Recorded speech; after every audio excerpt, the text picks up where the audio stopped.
భువనగిరా brother మీది ఇక్కడేనా? ఉమ్. ఎట్లుంది పరిస్థితి ఇక్కడ? అంటే కాంగ్రెస్ చామల కిరణ్ కుమార్ రెడ్డి పోటీ చేస్తున్నాడు, బూర నర్సయ్య గౌడ్ బీజేపీ నుంచి, క్యామ మలేష్ బీఆర్ఎస్ నుంచి. ఎట్లా ఉంటుంది పోటీ? పోటీ తిమ్ముక పోటీ ఉంటుంది. కాకపోతే ఇద్దరు పొత్తుల బీజేపీ బయటపడే అవకాశాలు ఉన్నాయి.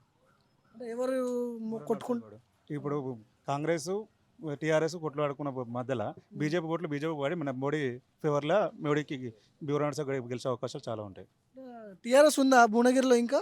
టీఆర్ఎస్ అంటే 99% లేదు. కాకపోతే ఊర్లో పడి గ్రామాల పండి చాలా ఉన్నది. కేసీఆర్ అనే ఒక అభిమానం అనేది ఉన్నది కొంత. కేసీఆర్ మీద ఉన్నది, అభ్యర్థి మీద ఉందా? అయితే లేదు. కామ మల్లేష్ అంటే ఎవరు కూడా తెలియదు ఎవరికి. క్యామ మలేష్ ఎప్పుడు రాలే భువనగిరికి ఇక్కడ? ఇప్పటికి రాలే. ఇంత కామ మల్లేష్ అంటే ఆయన ఎవరు కూడా తెలియదు ఇంతవరకు వరకు.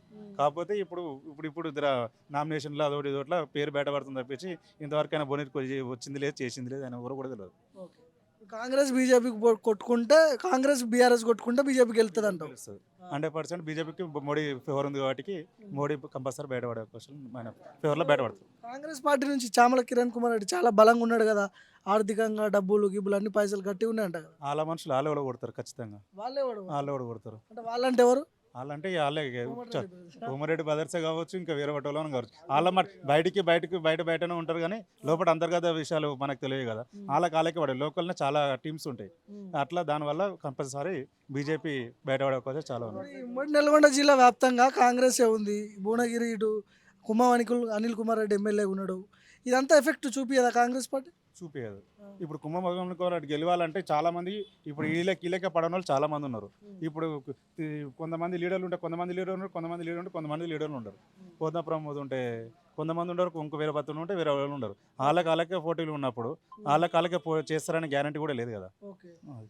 బూర నర్సయ్య గౌడ్ గెలిచే అవకాశం ఉందా ఇక్కడ? చాలా మటుకు అయితే బూర నర్సయ్య గడికి అయితే ఫేవర్ అవుతుంది. లాస్ట్ వరకు అదే మంచిగా ఉంటే చెప్పలేం. ఏమో పైసా మయం బయటపడితే మా అడవుల డబ్బులు వృధా ఖర్చు పెట్టి చామల కుమార్ రెడ్డి బలోపేతం చేస్తే చెప్పలేని తప్పించి 99% అయితే బూర నర్సయ్య గౌడ్ అయితే బయటపడే అవకాశాలు ఉన్నాయి. పైసా పెట్టకపోతే మాత్రం బూర నర్సయ్య గౌడ్ బయటపడతాడు. పైసా చామల కుమార్ రెడ్డి చాలా పెడితే ఇక ప్రజలు అభిప్రాయం మనం ఏందో చెప్పలేము. దానికి డబ్బులు ఎఫెక్ట్ ఉంటుంది. కొంచెం డబ్బులు ఎఫెక్ట్ అయితే కంపల్సరీ ఉంటుంది కదా. ఇప్పుడు డబ్బులతో చాలా మంది గెలిచారు, అందులో అధికారంలో ఉన్నారు. ఆ డబ్బులు ప్రయోజనం చూపిస్తే చెప్పలేము తప్పించి 99% అయితే బూర నర్సయ్య గడిచే అవకాశాలు అయితే 90% ఉంది. క్యామ మలేష్ ఏముండదు. కామ మల్లేష్ అయితే 99 గాల్లో పోతాడు 100%. నేను కూడా టీఆర్ఎస్ క్యాండిడేట్ నే. జిటా బాలకృష్ణారెడ్డి వ్యక్తిగతంలో ఉండేటోళ్ళం అట్లా. మొత్తానికి బీజేపీ గెలుస్తుంది అంటున్నావు? బీజేపీ గెలుస్తుంది. ఒక డబ్బు మయం చూపిస్తే కాంగ్రెస్ బయటపడే అవకాశాలు ఉన్నాయి. నువ్వు ఎవరికి వేస్తావు ఓటు? నేనైతే 99% అయితే బీజేపీకి వేద్దాం అనుకుంటున్నా. టీఆర్ఎస్ కార్యకర్త బీజేపీకి వేస్తావా? ఆయన ఎవరో తెలియదు కదా. టీఆర్ఎస్ ఆయన క్యాండిడేట్ తెలియదు. క్యాండిడేట్ ఆయన డిపాజిట్ ఆయన ముఖం కూడా ఇంతవరకు చూడలేదు, ఆయన టాకింగ్ చూడలేదు ఇంతవరకు. ఆయన ఏమైనా ఇంతకుముందుకు మా కాన్ఫరెన్స్ కూడా ఏం చేసింది కూడా లేదు అతను. కాకపోతే ఆయన మనిషినే కానీ నేనైతే ఆయన కమ్మలకి ఇస్తే మాకు ఎవరో తెలియదు, ఆయన క్యాండిడేట్ ఏందో తెలియదు. 99% అయితే బీజేపీకి వేద్దామని అనుకుంటున్నాం.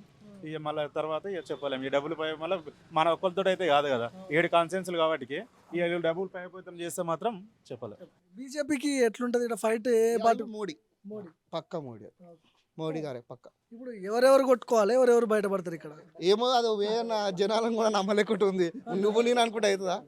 జనాలు కూడా నమ్మలేకుంది పక్క. ఇప్పుడు సార్ కేసీఆర్ సార్ది వే ఉంది, మోడీ గారిది వే ఉంది 100%.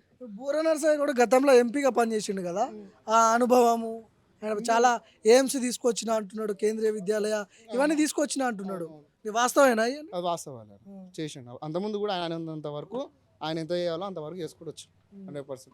ఇంకోటి ఈసారి సెంట్రల్లో 100% మోడీ గారు వస్తే, ఈయన కూడా వస్తే మన ఎమ్మెల్యే సార్ ఎంతవరకు ఇవ్వగలుగుతాడో పైనుంచి కూడా అంత నిధులు కానీ ఏదైనా చేసే అవకాశాలు కూడా ఉంటాయి కానీ 100%. ఇక్కడ కాకుండా కానీ సెంట్రల్లో మోడీ గారు వచ్చినప్పుడు ఈయన వచ్చింది అనుకో అనామతం బలం వస్తుంది కానీ జనాలకు కూడా 100% వర్క్ అయ్యే అవకాశం ఉంటుంది. చామల కిరణ్ కుమార్ రెడ్డి వ్యక్తిగతంగా ఎప్పుడైనా అంటే గతంలో భువనగిరి ప్రాంతంలో ఎప్పుడైనా తిరిగిండా, ఇప్పుడే వచ్చిండా? ఏమో మనకు ఎక్కువ పరిచయం లేదు అంతే. ఎప్పుడైనా కనపడ్డా చామల? ఇప్పుడు ఎలక్షన్ల ముందు నుంచే వస్తున్నాడు తప్పించి అంత ముందుకు అయితే ఎప్పుడైతే లేడు. కాకపోతే ఇక చూడాలి మరి ఎట్లా అయితే అనేది. అంతే. కాంగ్రెస్ ఎఫెక్ట్ ఏముండదా? చామల కిరణ్ కుమార్ రెడ్డి నిలబడుతున్నాడు. చామల కిరణ్ కుమార్ రెడ్డి కాదు కానీ బీజేపీకి అయితే ఇక్కడ ఇది చాలా మటుకు పనులు చేసిండా బీజేపీ నుంచి? ఆయన గతంలో బీఆర్ఎస్ ఎంపీగా ఉన్నాడు. బూర నర్సయ్య ఉన్నప్పుడే పని చేసిండు ఆయన నిమ్స్కు పని చేసి. వాస్తవమే ఆయన తెచ్చినది. ఎవరికి వేస్తున్నావు ఓటు ఇంతకి? బీజేపీకి వేస్తాం మేము. బీజేపీకి ఆ. ఎందుకు చేస్తాం ఆయనకు అంతే, ఇక మోడీ గారి గురించి మేము ఆయనకి వేస్తాం ఓటు.